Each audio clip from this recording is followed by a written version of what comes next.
This is CBN NewsWatch. Hello, everyone. Thanks for joining us for CBN NewsWatch. I'm George Thomas. We begin overseas, where Sri Lanka's president has asked for the resignation of his defense secretary and national police chief after the attacks that killed 359 people. This as we're learning more about the suicide bombers responsible for the Easter Sunday terror attacks. A Sri Lankan official says the 9 suicide bombers were part of a breakaway group of 2 extremist Muslim organizations. At least one had a law degree, while others studied in the UK and Australia. Officials are also admitting that they missed warnings of the attacks. Some of the suicide bombers, most of them are well educated and come from maybe middle or upper middle class. So they are financially quite independent and quite, their families are quite stable financially. So that is a worrying factor in this, because some of them have, I think, studied in various other countries. Some of the country's security units were aware of possible attacks but did not share the warnings widely. ISIS has claimed responsibility for the blast, releasing images of the alleged suicide bombers. Anne Speckart, a professor at Georgetown University who teaches on the psychology of terrorism, joins us now. She also, by the way, runs the International Center for the Study of Violent Extremism. Welcome, Professor. You were in Sri Lanka in February and stayed at one of the hotels attacked on Easter Sunday. You say the attacks didn't come as a surprise to you. Why? Yeah, they totally did. The funny thing is, we were at a UNODC, that's Office of Drugs and Crime conference, and we stayed at the Kingsbury that was horrifically attacked. But I was so surprised because we talked with a female intelligence officer, and she asked us about these militant jihadi groups that were starting up. And we told her we were more concerned with Tamil Tigers, that there would be a resurgence. But we said, watch them, because when they take on these virulent ideas, they can activate quite quickly. And she said, we are watching, and we haven't seen violence yet. But the hard thing is that they just disappear, that they go underground. So Intel was on top of it, but now we're hearing that they got even bigger warnings from India. But it doesn't surprise me. You know, the wheels of bureaucracy and government, they churn very slowly, where terrorists act quickly. And you have interviewed over 600 terrorists and their associates, including dozens of ISIS militants. Is the Sri Lanka attack now the wave of the future? Yeah, we've interviewed now 144 ISIS cadres, men, women, and children. And I do think it is the wave of the future. Basically, Al-Qaeda has spent decades spreading a virulent ideology all around the world, where people believe that suicide terrorism is a form of Islamic martyrdom, which it's not, according to mainstream Islamic scholars. And once you get 6 to 10 people agreeing that martyrdom is a good thing to do, you just need a group to help them organize. And in this case, to make simultaneous attacks, to attack on Easter, to attack Western targets. Then you get both the local group satisfied and the global jihadi movement satisfied. Yeah. And when I saw it, I thought it's got the fingerprints of one of the big brother terrorist organizations, ISIS or Al-Qaeda. And now we've seen that ISIS claimed it. The Sri Lankan government, Anne, says the majority of the 9 suicide bombers were well educated and came from middle to upper class families. Why is this worrying? Why is it worrisome? Yes. Well, we oftentimes see well-educated people. We see revolutions starting from students almost always. So well-educated people are clever. They have the time to plot. They have connections. Some of these studied abroad, so they understand about travel. It's very worrisome. And it's a myth to think that poor people are the ones that carry out terrorism, although they sometimes do as well, for different reasons. We have just under a minute here. The estimates are that some 45,000 people have joined the Islamic State. Do we know where they are and what kind of danger they pose? Well, that is worrisome as well. almost half of the 40,000 plus that went to join ISIS have gone back to their home countries. And in Europe, they get short sentences. So we better hope that the Europeans are getting good at rehabilitation. France closed down its rehabilitation program temporarily because it wasn't working. And it's not just that you rehabilitate in prison, you have to change the social conditions that led them to think that ISIS was a good idea. And then there's the other half that didn't return home. A lot of them were killed on the battlefield, and women and children are left, and a lot of them fled. We just came from Syria and Iraq, and we were told by people that had been in Baghouz, that's where the end of ISIS was, that the Iraqis fled, that they had food up to the end, they had plenty of money, they had land cruisers, and they just took off. Where are they?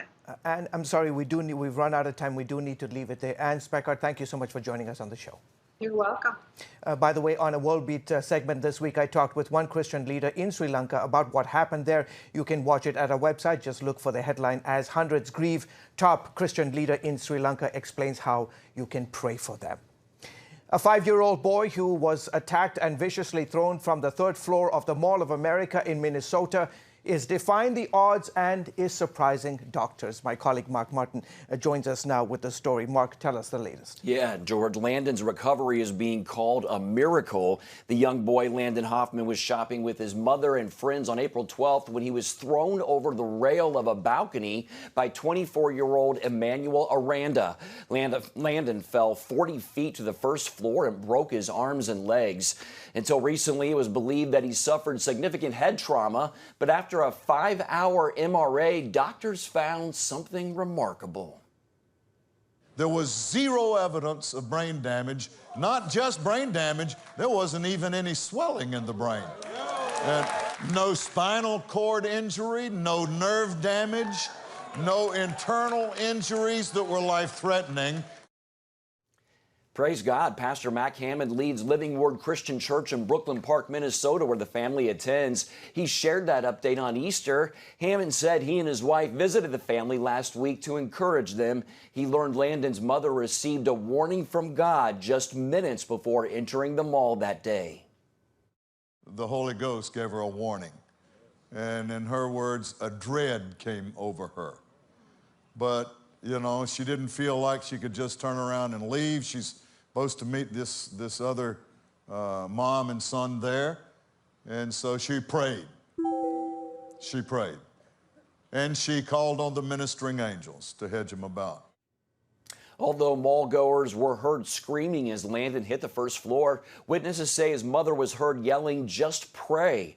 Landon did break several bones in his face, and doctors worked to put his cheekbones and nose back together. Landon's grandfather said that doctors were stunned at how everything just fell back in place.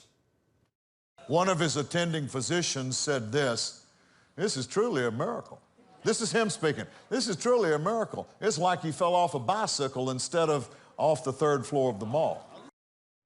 That's God. A GoFundMe campaign has been started for the family of Landon Hoffman. It has raised nearly $1 million to help cover the cost of medical treatments and rehabilitative programs. And the family posted there that they are thankful. Quote, "Our faith in God and our Savior Jesus is strong, and we are gaining more reason for optimism day by day. Just know that we all feel your overwhelming love, prayers, and support. He is answering our prayers, and they are working."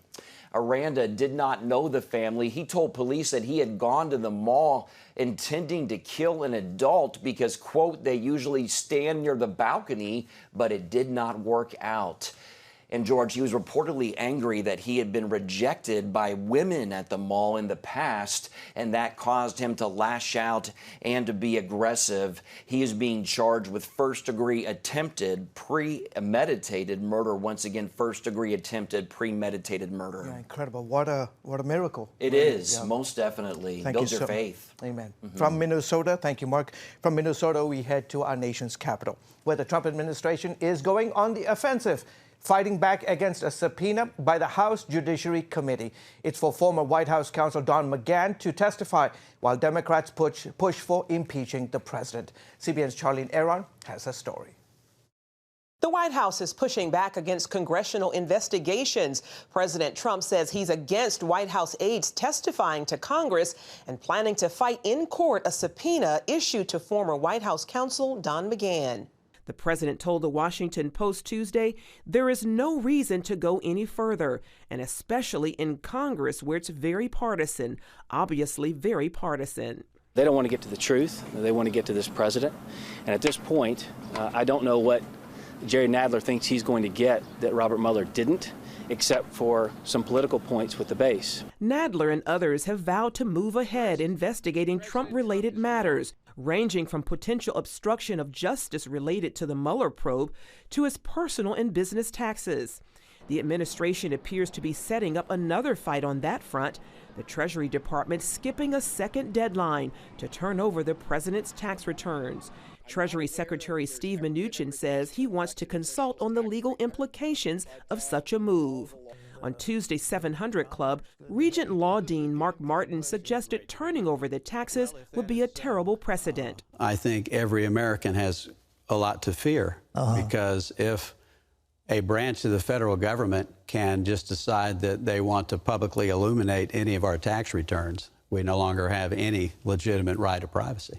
Meanwhile, Democrats are divided over whether to pursue impeachment. Several on the campaign trail are calling for impeachment proceedings, but the leadership isn't committing to that path. I do believe that impeachment is one of the most divisive paths that we could go down to in our country. But if the path of fact-finding takes us there, we have no choice. But we're not there yet. GOP Senate Judiciary Chairman Lindsey Graham says the Democrats are stampeding to impeachment. They're going to use the Mueller report, anything they can find to try to destroy his presidency. Nancy Pelosi's not in charge of the Democratic Party. The radical left is in charge. Meanwhile, the president says he's not concerned about being impeached. Charlene Aaron, CBN News. Thank you, Charlene. Moving overseas, Jared Kushner, senior advisor in the Trump administration, says it plans to release its Mideast peace process after the Muslim holy month of Ramadan ends in June. The chief Middle East negotiator telling a forum that they've approached the Israeli-Palestinian issue with a fresh perspective. What we're going to put out is different. Our focus is really on the bottom up, which is how do you make the lives of the Palestinian people better? What can you resolve to allow these areas to become more investable? We deal with all the core status issues because you have to do it, but we've also built a robust business plan for the whole region. I think that the two together have the opportunity to push forward. Palestinian leaders say the plan will be dead on arrival and have not met with Israelis in more than 2 years. Coming up, could the solution to America's social security woes be a millennial buyout? We'll explain right after this. CBN presents The I Wills of God, your path to overcoming fear and anxiety. We're going to talk about some of the incredible promises God has made to his children. In Pat Robertson's newest teaching, you'll discover the I Wills of God. I will rescue him, protect him, answer him, be with him in trouble, deliver him, honor him, satisfy him with long life, show him my salvation, and see amazing stories of God's promises in action. What I felt was loved and treasured. God spared my life twice in 3 days. The good Lord had given me a second chance. Break free from stress and despair. The Lord doesn't want you to live in fear, but to know the rewards given to those who love God. Call 1-800-700-7000 or visit CBN.com. The I Wills of God, your path to overcoming fear and anxiety. Remember for a moment what it was like to be a child. You believed every story you were told. You saw a world full of endless possibilities. What stories will the world's orphaned and at-risk children believe? We believe the Bible tells the only story truly worth believing. We believe that every child should have the opportunity to dream, the chance to take challenges and turn them into possibilities, the chance to stand on the promises of God, to recognize their place in the greatest story ever told. They have their whole lives ahead of them. Theirs is a world of endless possibilities. They are looking for a story to believe. We will tell them that story. Will you join us?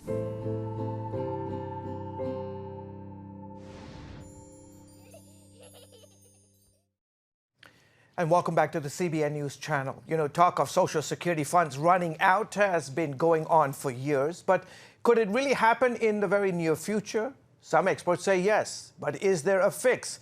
Tiana Lowe with the Washington Examiner joins us with more. She's written a piece about the idea of a millennial buyout. Welcome, Tiana. First of all, tell us about the reality of this problem.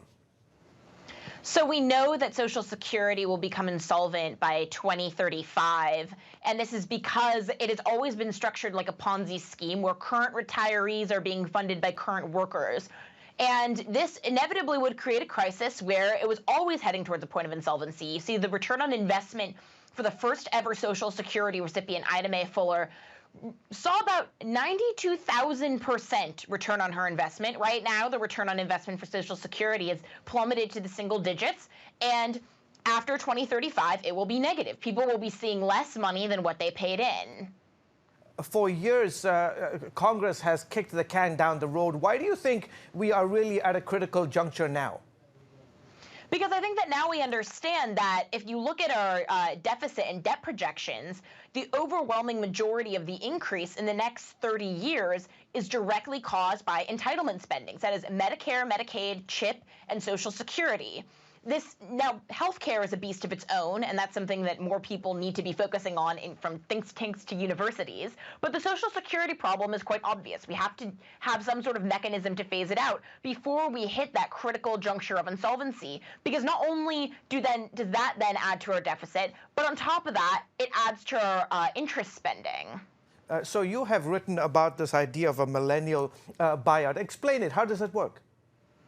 So we have to admit as millennials, we're never going to see this money back regardless. So do we just accept the sunk cost now and get out of the system, or do we just let it continue and have it continue to explode our national deficit?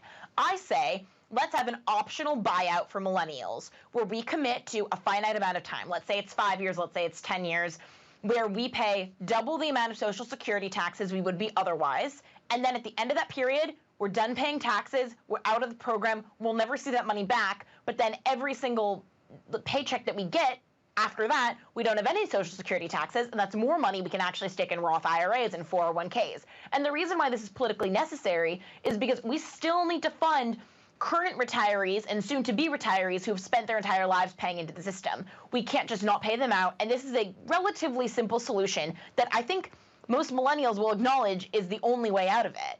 So two-part question here. Do you think lawmakers will consider solutions like this? And secondly, will Americans accept it? So I think more to the second point, I think millennials will want this when they consider the reality.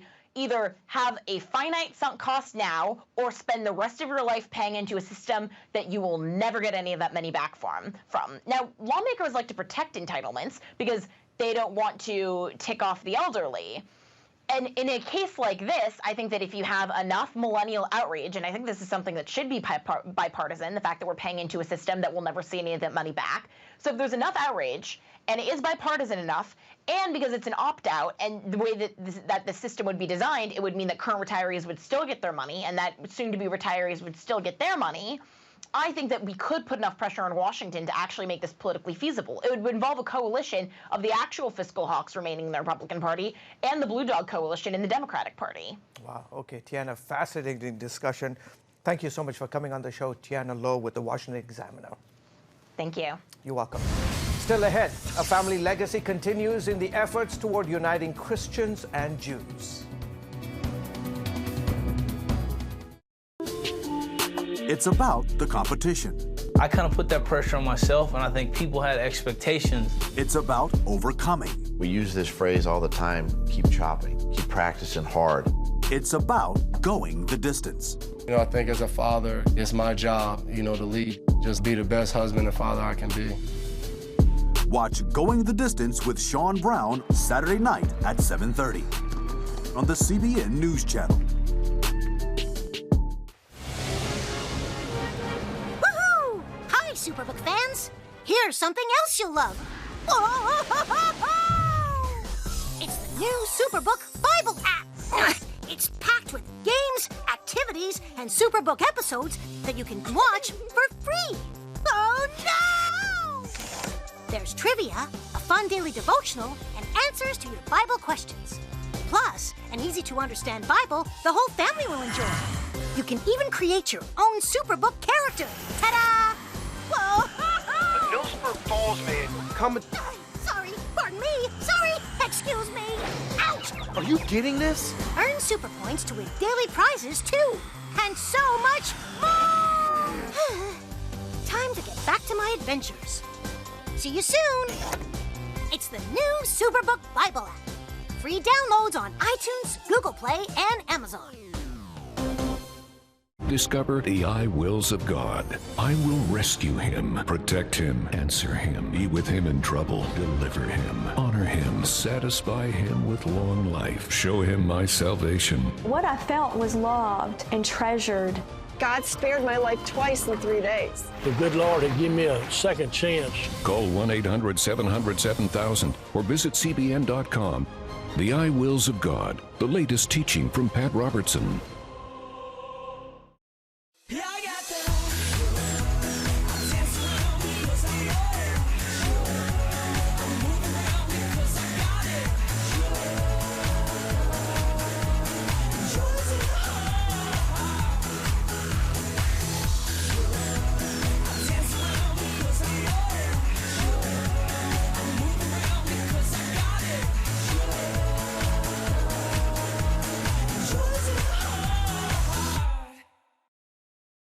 Welcome back to the CBN News Channel. In February, Israel and the world lost a champion with the sudden death of Rabbi Eckstein, founder of the International Fellowship of Christians and Jews.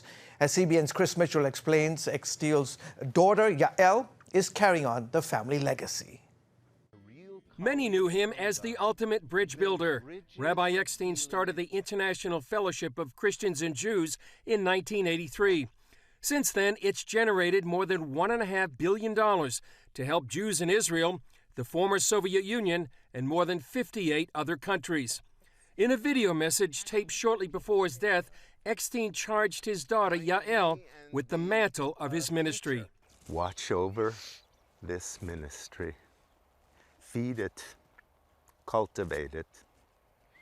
Don't let anyone say it's not of God. I miss my father. I still can't comprehend and internalize I'm never going to see him again or get a hug from him. But I also feel a lot of light. I feel a lot of peace. I see a lot of God's hand within the tragedy. Yael says her dad left a rich and prophetic work for her to lead. Everything we do is prophetic. Suddenly we have Christians bringing from the biblical land of the north Jewish people on wings of eagles home to Israel. That's prophecy. That's what Isaiah and Jeremiah, this is what they saw 2,000 years ago. She also talked about key Christian leaders who influenced her father's life. From the very, very beginning, Pat Robertson, along with many others like Pat Boone and Jack Hayford. But the way that Pat Robertson was just passionate about it, it seemed like he was praying for this, and God sent my father as the answer to prayers because he got it before my father even developed the whole idea. Eckstein pursued 3 goals: build bridges between Christians and Jews, deepen Christian understanding of the Jewish roots of their faith, and develop a practical way to help the Jewish people and Israel. Yael believes that effort is more important than ever with the alarming rise in anti-Semitism. It's in the American government. It's no longer fringe. It's very clear that we are fighting a war of light versus darkness, good versus bad, and everyone's at risk of falling, that we need to stand together. Yael says she's grateful for the many prayers helping her make the transition from grief to building on her father's legacy. Chris Mitchell, CBN News, Jerusalem. Coming up, Studio 5 goes to Africa for a historic moment. Find out why actress Patricia Heaton is a part of it.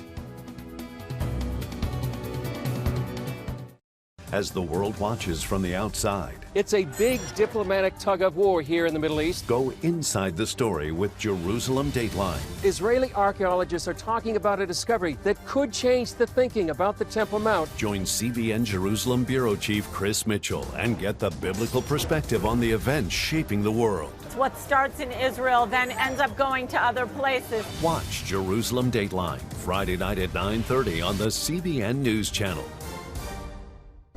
Orphans Promise is committed to loving and serving at-risk children, to helping keep families together, and to creating opportunities for strong and sustainable communities around the world. We're working in over 60 countries around the world, and with your help, we can do even more. There's an old African proverb I love that says, if you want to run fast, run alone. But if you want to run far, run together. At Orphans Promise, we want to run far so we can touch the lives of as many orphaned and vulnerable children as possible. But we don't want to go alone. We're out to change the world, one child, one family, one community at a time. Will you join us?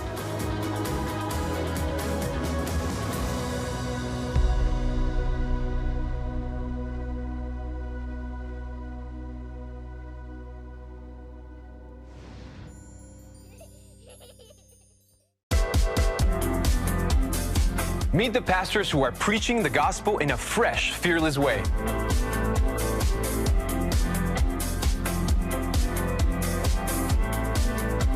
I'm Roberto Torres-Cedillo. Join me each week for Next Gen Voices.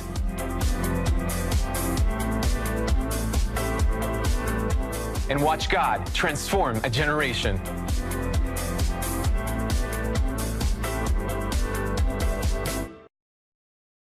And welcome back. Deborah from Everybody Loves Raymond and Frankie from The Middle are two memorable characters played by actress Patricia Heaton. Our Ephraim Graham catches up with her on a Studio 5 road trip to Africa. She's paying visit to a country 25 years after a genocide. Hi, I'm Patricia Heaton here in Rwanda with World Vision, and you are watching Studio 5. A shout out from one of America's favorite TV moms. We caught up with The Middle and Everybody Loves Raymond star here at work in Rwanda. How many World Vision trips would you say you've taken? Rwanda is my fourth. I've been in Zambia, Jordan, and Uganda. Patricia Heaton makes this visit as Rwanda marks 25 years since liberation from genocide. What keeps you coming back? Every time I come back, I see more and more people lifted out of poverty, women getting educated. There's just all kinds of work that goes on, and every time I come back, I see the progress.